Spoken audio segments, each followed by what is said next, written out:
رب اشرح لي صدري ويسر لي أمري واحلل عقدة من لساني يفقهوا قولي. الحمد لله نحمده ونستعينه ونعوذ بالله من شرور أنفسنا ومن سيئات أعمالنا، من يهده الله فلا مضل له ومن يضلل فلا هادي له. اللهم أرنا الحق حقا وارزقنا اتباعه وأرنا الباطل باطلا وارزقنا اجتنابه. اللهم لك الحمد بما خلقتنا ورزقتنا وهديتنا وعلمتنا وأنقذتنا وفرجت عنا، لك الحمد بالإيمان ولك الحمد بالإسلام ولك الحمد بالقرآن ولك الحمد بأهلي والمال والمعافاة. الحمد لله رب العالمين والصلاة والسلام على أشرف الأنبياء والمرسلين نبينا محمد وعلى آله وصحبه أجمعين. الله ربي لا أشرك به شيئا، اللهم لا سهل إلا ما جعلته سهلا وأنت تجعل الحزن سهلا إذا شئت، وأفوض أمري إلى الله إن الله بصير بالعباد.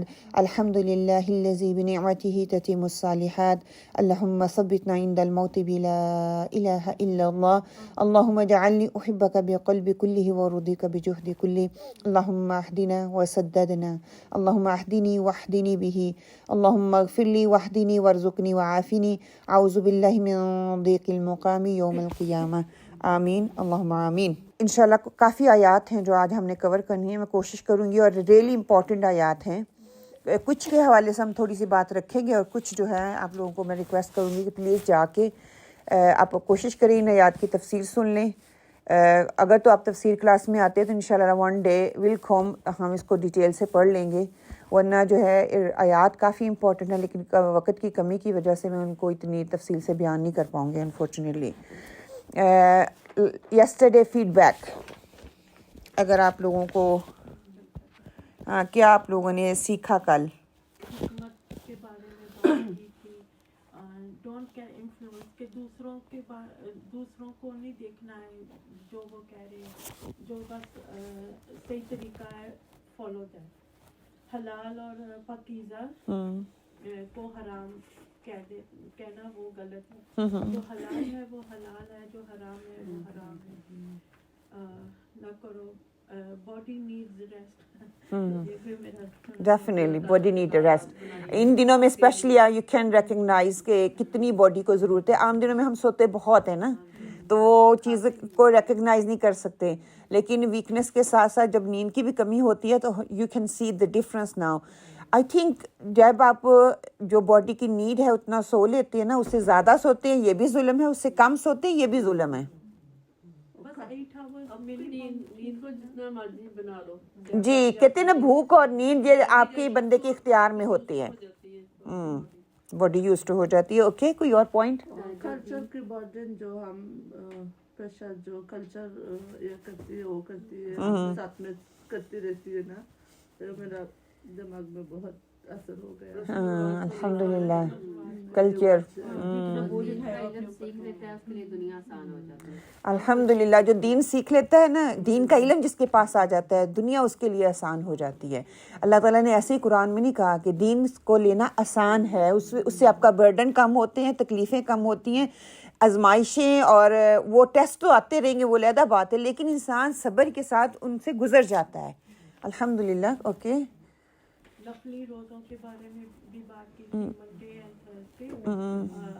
فرائیڈے کا جو اگر رکھنا ہے تو پھر تھرسڈے اور فرائیڈے پھر 2 رکھ لیں. جی اوکے. جنتوں کا ذکر ہوا تھا، کیونکہ اسی ذکر سے ہم نے آج شروع کرنا ہے. ہاں، جنتوں کا ذکر ہوا تھا. جنت کے درجے ہیں اور ہر جنت کے آگے اس کے بھی 100 درجے ہیں. الحمدللہ الحمدللہ. اللہ سبحانہ تعالیٰ ہمیں جنت، کسی بھی جنت میں جگہ دے، یہ ایم رکھیں، اور جنت میں آگے بڑھنے کے لیے جنت الفردوس کی طلب رکھیں. اور آج ہم دیکھیں گے جو جنت الفردوس کی طلب رکھتا ہے وہ کیوں ہم نے جنت الفردوس کی طلب رکھنی ہے انشاءاللہ. دیکھیں آپ کو یہ پکچر نظر آ رہی ہے، ٹھیک ہے جی؟ جس کو نظر آ رہا ہے وہ پلیز بتائیں کہ کیا نظر آ رہا ہے. کلیئر ہے نا، جس طرح اوپر اس طرح پانی بھی اسی طرح نظر آ رہا ہے. اچھا، آپ کو پہاڑ نظر آ رہا ہے، کئیوں کو پانی نظر آ رہا ہے. اوکے